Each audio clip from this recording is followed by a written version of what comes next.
At first glance, Tanya realized her opponent was no simple foe. It had been a long time since she had felt such pressure. Such killing intent could only originate from the thick of combat on the front lines, a place where the earth itself was paved with bones, where blood flowed like a river, where life and death danced in an eternal waltz. Four dark blades shimmered in the moonlight, and icy eyes watched from behind their crossguard. Each sword was practically ablaze with power. The energy radiating from them was saturated with bloodlust. Tanya didn't know what they were, but she could feel the threat radiating from them through her very skin. Moreover, the energy was the complete opposite of her own.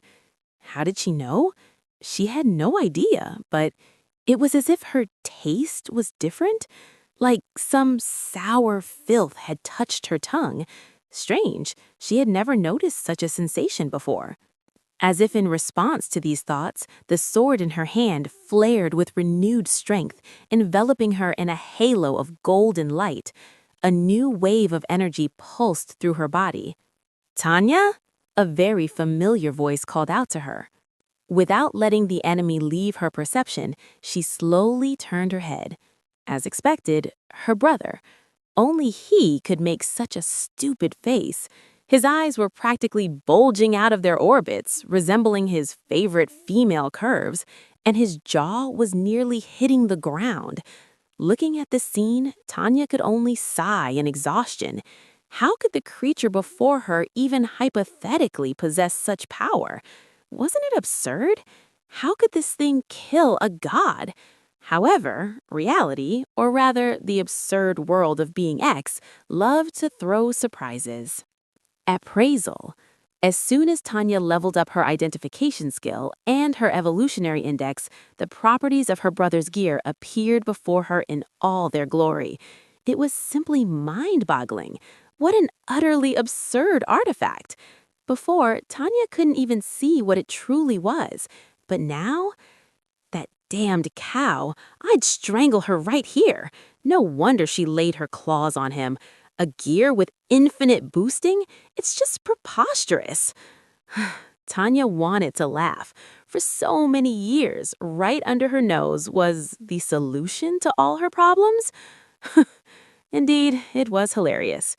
If she had known from the start, she would have trained him so hard during that time, and perhaps his personality wouldn't have turned into that of a pervert under her strict supervision. However, Tanya mentally waved it away, discarding useless thoughts. What's done was done. One of her main goals of her plan was to take him with her. She would be the one to whip him into shape. It was in his own interest anyway. Since he'd been granted such power, avoiding the consequences would be impossible. If he didn't seek trouble, trouble would find him. No, enough. Now, Tanya decided to deal with him personally. It doesn't matter how great the gun is. If the person doesn't know how to handle it, it turns into scrap, at best. At worst, it becomes a grenade in the hands of a monkey. She couldn't have that. "Pick your jaw up off the floor," Tanya snapped. "I know you have many questions, but we have more serious business right now." Tanya turned back to the exorcist, leaving her brother flapping his mouth like a fish out of water. The priest's squinted eyes glowed with coldness, and a slight smirk stretched across his lips. How interesting. I think I'll ask after all. Who are you?" "It doesn't matter." Tanya swung her sword, and a wave of energy tore across the ground. Ignoring her brother's panic, Tanya lunged forward. If the first attack didn't work, she had to follow up immediately with a second. Initiative in battle is everything. Thoom! An air pop sounded behind her. The ground was torn up at the roots. In an instant, the world around her fell back into slow motion. Only the white figure was reflected in her pupils. Clang! One of the dark blades blocked the strike, and the smirk on his face stretched even further. A kickoff. Tanya dodged to the side, and just like that, she was behind him. But he didn't even turn to face her. Her gaze immediately caught a strange pair of arms protruding from his back, each holding a blade. What kind of mutant is this? Slash, clang, dash, clang. With every strike, Tanya increased her speed, circling him like a whirlwind. Golden sparks flew from beneath the blades. Tanya was by no means a master swordsman. She relied on speed. Musashi herself said that with Tanya's physical stats, there was no need to hone technique to a master's level. For all swordsmen, there were always only two main indicators, technique and speed. And Tanya always had the second in abundance. Accelerate, clang. Finally, her speed reached such a point that it became impossible to distinguish the real her from the afterimages. A dozen figures literally surrounded the priest. But despite this, she couldn't touch even a hair on this exorcist's body. And the strangest thing was that he didn't surpass her in speed. He was slower, but his 4 dark blades had become an insurmountable wall of steel. Clang! Boom! Plowing a furrow in the ground from the recoil, Tanya returns to her starting position. The entire ground within a 10-meter radius was covered in craters, but the white figure hadn't even budged. Shit, it looks even worse than I thought. Don't tell me he's stronger than even that old man. You know, his lips curled into a mocking grin. I don't know who you are, but you're a shitty swordsman. Tanya, what was that? Her brother, Issei, getting up from the ground, stared at her as if looking at something not of this world. Now was not the time. Stay back. I'll handle everything myself, Tanya ordered. What do you mean, not the time? Tanya, what is that sword in your hands? You were hiding this from me the whole time? Tanya frowned. The last thing she needed was to bicker with him while saving his perverted ass. So you want to know who I am? She turned and swept him with a shining gaze. What about you? You weren't in any hurry to tell me that you became a demon, so sit back and don't interfere. Aura of fear activated. A suffocating pressure spread out. Her brother's face grew haggard and pale, but despite the massive pressure, he suddenly began to lower his hands meant to shield him. He stubbornly tried to look her in the face again. His pupils burned with insane resolve. He was resisting. Little brother is growing up, it seems, Tanya thought with a slight smile. I, as your older brother, have a right to know, Issei yelled, struggling against the fear. What? Tanya's tone turned into a hiss. You still dare to talk to me about recklessness?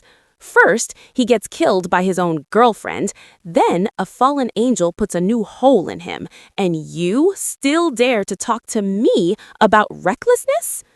Her speech was like a hammer driving nails into his brain. Issei looked defeated. Clap, clap, clap. Loud clapping and a low, cold laugh reached them. Ha ha ha. Well, how interesting. Not only did I stumble upon the Sekirute, but it turns out the culprits behind the incident on the outskirts is his younger sister. Ha ha. A demon brother and a holy sister. What irony. Who would have thought such a thing existed? Casting an interested gaze at both of them, the priest lowered his swords, one went into its scabbard, and his free hand stretched out toward Tanya. I like this. This is something that goes against the will of the gods. Don't you want to join us? Tanya stared at the outstretched hand, her expression unreadable. Behind the mask of indifference, her mind was racing. Cao, the hero faction. Terrorists with a messiah complex. Join you? Tanya repeated slowly, her voice flat. You speak of defying the gods, yet you sound like a solicitor for a pyramid scheme. Tell me, does your organization offer dental, paid leave, a retirement pension that doesn't involve martyrdom? The silver-haired swordsman, Siegfried, blinked in genuine confusion. What? I thought not, Tanya scoffed, tightening her grip on Excalibur. I have no interest in joining a group of terrorists. My human resources are already allocated elsewhere. The smile on Siegfried's face vanished, replaced by a profound disappointment. A pity. If you insist on standing with the devils, shing. The air screamed. Siegfried unleashed an area of effect sweep. Shield! Tanya channeled every ounce of holy energy. The Excalibur of mimicry formed a radiant golden barrier. Boom! The impact felt like being hit by an artillery shell. Tanya slid backward, gritting her teeth. Issei, shut up and stay down. Siegfried stood amidst the dust, all four arms active now, holding a new blade, Gram, the demonic emperor sword. He took a step forward and vanished. Clang, slash. Tanya parried, but she was losing. Too many blades. The geometry of the fight was against her. She needed to change the equation. Issei! Tanya roared. Make yourself useful. Boost. Don't think, just feed power. Do it now or we both die. Issei raised the red gauntlet. Boost! Again! Boost! Boost! Siegfried noticed the rising power. Oh, the sleeping dragon wakes up? He spun, raising Gram high, dark energy swirling into a vortex aiming straight at Issei. Die. Flash! Gold collided with black. Tanya intercepted the blast. She reached out with her free hand, grabbing the shoulder of her stunned brother. Transfer! Give it to her! Issei screamed instinctively. Transfer! A surge of raw, unadulterated power flooded Tanya's circuits. Her eyes glowed a luminous, piercing blue within the gold. The Excalibur of mimicry roared, turning into a pillar of holy light. Holy burst! Maximum output! Crack-a-boom! The collision of energies turned night into day. Tanya skidded back, smoke rising from her heels. The dust cleared. Siegfried stood there, pushed back, his coat singed and bleeding slightly. He wiped the blood away and smiled a true psychotic smile. Magnificent. That's it. That's the power of the Secreity. And you, sister of the dragon, you are definitely worth killing. Tanya clicked her tongue. Statistically speaking, she muttered, I really hate Mondays.